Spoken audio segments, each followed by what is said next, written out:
Assalamualaikum warahmatullahi wabarakatuh. Video ini akan menjelaskan mengenai kasus pelanggaran hak asasi manusia di Indonesia. Kelas 11, Pendidikan Pancasila dan Kewarganegaraan. Buat kalian yang menonton video ini, jangan lupa subscribe, like, and comment hal-hal positif yang bisa kalian dapatkan di video ini. Dan tentunya akan memberikan semangat untuk Ibu Dep-Dep memberikan banyak materi terkait dengan mata pelajaran pendidikan Pancasila dan Kewarganegaraan. Tujuan pembelajaran pada materi ini, kalian dapat menganalisis penyebab pelanggaran hak asasi manusia dari faktor internal dan faktor eksternal. Kemudian, kalian juga dapat menyebutkan atau menguraikan dan menganalisis kasus-kasus pelanggaran hak asasi manusia di Indonesia pada masa lalu dan setelah Undang-Undang Nomor 26 Tahun 2000 diundangkan. Silakan disimak. Untuk memulai pembelajaran ini, kita harus tahu dulu apa yang dimaksud dengan pelanggaran hak asasi manusia. Lalu, apakah pelanggaran hak asasi manusia itu? Ya, pelanggaran hak asasi manusia merupakan perbuatan melawan hukum, baik terhadap seseorang maupun kelompok orang, termasuk aparat negara, baik disengaja maupun tidak disengaja. Menurut kalian, berapa banyak kasus pelanggaran HAM yang terjadi di Indonesia? Ya, banyak sekali kasus pelanggaran HAM yang terjadi di Indonesia dengan bentuk sangat beragam. Ada pelanggaran HAM oleh aparat pemerintah kepada warga negaranya dan ada juga yang dilakukan oleh warga negara terhadap sesama warga negara Indonesia. Jadi, untuk kalian jangan sampai melanggar hak asasi manusia ya, baik hak teman kita sendiri, hak orang tua, hak orang lain, dan hak diri kita sendiri. Perlu kalian ketahui, terdapat perbedaan kasus pelanggaran hak asasi manusia menurut Undang-Undang Nomor 26 Tahun 2000. Berdasarkan waktunya, Undang-Undang Nomor 26 Tahun 2000 tentang Pengadilan Hak Asasi Manusia membedakan kasus pelanggaran HAM menjadi dua kasus pelanggaran. Satu, pada masa lalu, dan yang kedua, setelah Undang-Undang Nomor 26 Tahun 2000 diundangkan. Pada kasus masa lalu, pelanggaran HAM berat masa lalu dapat diadili melalui pengadilan HAM ad hoc. Sedangkan setelah Undang-Undang Nomor 26 Tahun 2000 sifatnya berlaku surut, yang dimana bisa diadili sesuai dengan isi dari Undang-Undang Nomor 26 Tahun 2000. Seluruh manusia di dunia ini dikaruniai hak asasi manusia oleh Tuhan Yang Maha Esa. Dalam pelaksanaannya, hak asasi yang dimiliki manusia dibatasi oleh hak asasi orang lain. Oleh karena itu, enggak seseorang pun diperbolehkan melanggar hak asasi orang lain. Dalam rangka melindungi hak asasi tersebut, pemerintah di tiap-tiap negara menjamin hak setiap orang dengan berbagai peraturan agar tidak ada orang lain yang melanggar hak asasi tersebut. Meskipun demikian, masih banyak ternyata pelanggaran terhadap hak asasi manusia itu terjadi. Salah satunya adalah faktor eksternal dan faktor internal. Nah, berikut faktor-faktor penyebab terjadinya pelanggaran HAM akan kita uraikan secara detail.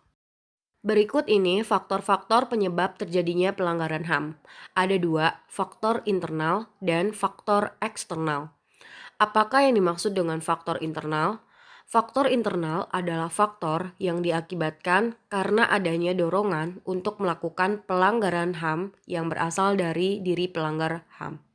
Sedangkan untuk faktor eksternal merupakan faktor dari dalam diri manusia yang mendorong seseorang atau sekelompok orang melakukan pelanggaran HAM. Contoh faktor internal pelanggaran HAM antara lain sikap egois, yaitu sikap mementingkan diri sendiri. Yang kedua, rendahnya tingkat kesadaran terhadap HAM dan sikap tidak toleran terhadap orang lain. Sikap egois ini menyebabkan seseorang mengabaikan kewajibannya dan selalu menuntut haknya. Kemudian, untuk rendahnya tingkat kesadaran terhadap HAM menyebabkan seseorang bertindak semena-mena tanpa memperhatikan hak orang lain. Dan untuk yang ketiga, yaitu sikap tidak toleran menyebabkan sikap tidak menghormati dan tidak menghargai orang lain. Selanjutnya, faktor eksternal. Faktor eksternal penyebab pelanggaran HAM sebagai berikut. 1. Penyalahgunaan kekuasaan, yaitu menggunakan kekuasaan dengan tidak semestinya. Wewenang atau kekuasaan sering sekali digunakan untuk memperoleh kemudahan dalam menyelesaikan urusan atau digunakan sebagai alat untuk memaksakan kehendak kepada orang lain. Contohnya, oknum anggota DPR yang seharusnya membuat peraturan yang mengakomodasi suara rakyat memasukkan kepentingan pribadi dalam peraturan yang dibuat. Seseorang dapat mengurus surat-surat tanpa pungutan pajak karena memiliki posisi tinggi dalam pemerintahan. Itu salah satu contoh dari penyalahgunaan kekuasaan, yaitu menggunakan kekuasaan dengan tidak semestinya. Yang kedua, ketidaktegasan aparat penegak hukum, yaitu sikap permisif dari penegak hukum terhadap pelanggaran HAM. Sikap penegak hukum yang demikian ini akan mendorong timbulnya pelanggaran HAM lainnya. Yang ketiga, penyalahgunaan teknologi, yaitu memanfaatkan kemajuan teknologi untuk tindakan yang dapat merugikan orang lain. Melalui kemajuan teknologi, manusia seringkali dapat meningkatkan taraf kehidupannya.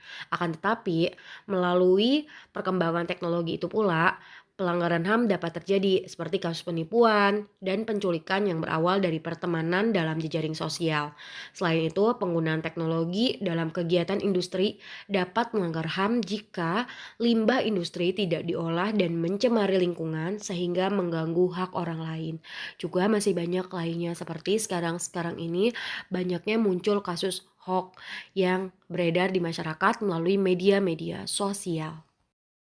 Selanjutnya, kita akan membahas mengenai kasus pelanggaran hak asasi manusia di Indonesia.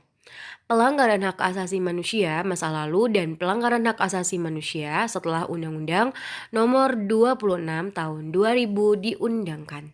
Sebelum kita membahas lebih dalam mengenai kasus pelanggaran hak asasi manusia di Indonesia, kita akan menyaksikan video yang sudah Ibu Dep-Dep sediakan. Nah, silakan menyaksikan video berikut ini. Tragedi Tanjung Priok 12 September 1984 merupakan peristiwa pelanggaran HAM berat masa lalu. Dalam tragedi ini terjadi pembunuhan, penyiksaan, penghilangan paksa, serta penangkapan dan penahanan sewenang-wenang.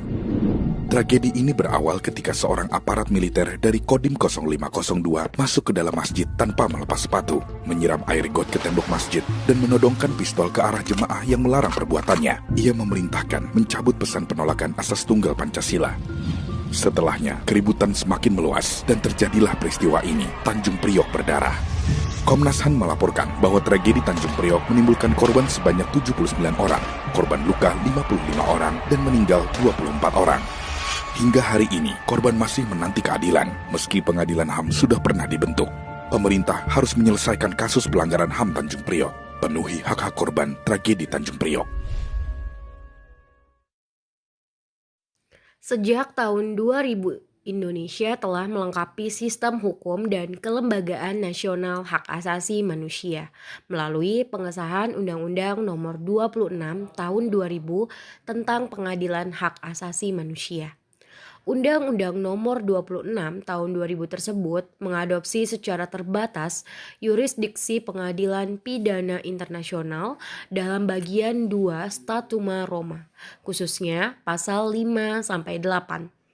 Undang-undang tersebut diharapkan dapat menjadi payung hukum bagi penuntasan kasus-kasus pelanggaran HAM berat masa lalu melalui jalur meja hijau. Berdasarkan waktunya, Undang-Undang Nomor 26 Tahun 2000 tentang Pengadilan Hak Asasi Manusia membedakan kasus pelanggaran HAM. Salah satunya adalah pelanggaran HAM masa lalu.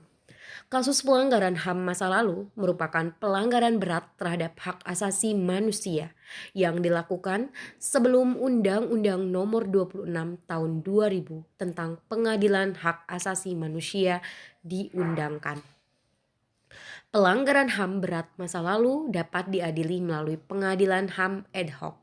Sedangkan pelanggaran HAM berat yang terjadi setelah Undang-Undang Nomor 26 Tahun 2000 tentang Pengadilan Hak Asasi Manusia yang diundangkan dapat diadili melalui pengadilan HAM.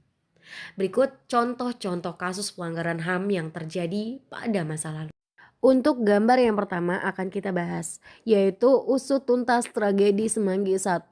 Tragedi Semanggi ini menunjuk kepada dua kejadian protes masyarakat terhadap pelaksanaan dan agenda sidang istimewa MPR yang mengakibatkan tewasnya warga sipil. Kejadian pertama dikenal dengan tragedi Semanggi I. Kemudian ada juga tragedi Semanggi II. Untuk tragedi Semanggi I terjadi pada tanggal 11 sampai 13 November 1998. Selanjutnya ada kasus Trisakti. Tragedi Trisakti adalah peristiwa penembakan pada tanggal 12 Mei 1998 terhadap mahasiswa pada saat demonstrasi menuntut Soeharto turun dari jabatannya. Kejadian ini menewaskan 4 mahasiswa Universitas Trisakti di Jakarta, Indonesia, serta puluhan lainnya luka. Mereka yang tewas diantaranya ada beberapa mahasiswa. Mereka tewas tertembak di dalam kampus terkena peluru tajam di tempat-tempat vital seperti kepala, tenggorokan, dan dada. Peristiwa penembakan 4 mahasiswa Universitas Trisakti ini juga digambarkan dengan detail dan akurat oleh seorang penulis sastra dan jurnalis, Anggi Dewidowati, dalam karyanya berjudul Langit Merah Jakarta. Selanjutnya ada kasus Munir. 14 tahun berlalu ditambah 1 tahun 2020. Kasus kematian aktivis HAM di Indonesia, Munir Said Tholib, masih menjadi misteri. Siapa sebenarnya otak di balik kasus pembunuhan Munir? Kronologi kasus pembunuhan Munir terjadi pada tanggal 7 September 2004. Menjadi awal perjalanan kasus yang hingga kini belum terselesaikan, bahkan pada saat pemerintahan Pak Jokowi. Munir meninggal di dalam pesawat yang menuju Amsterdam, Belanda dengan menggunakan pesawat Garuda Indonesia dengan nomor GA974. Dan sedianya Munir berencana untuk berkuliah di Universitas Utrecht yang ada di sana. Beliau meninggal pada usia 39 tahun. Selanjutnya yaitu pelanggaran HAM setelah Undang-Undang Nomor 26 Tahun 2000 diundangkan. Salah satu contoh kasusnya adalah wasior berdarah.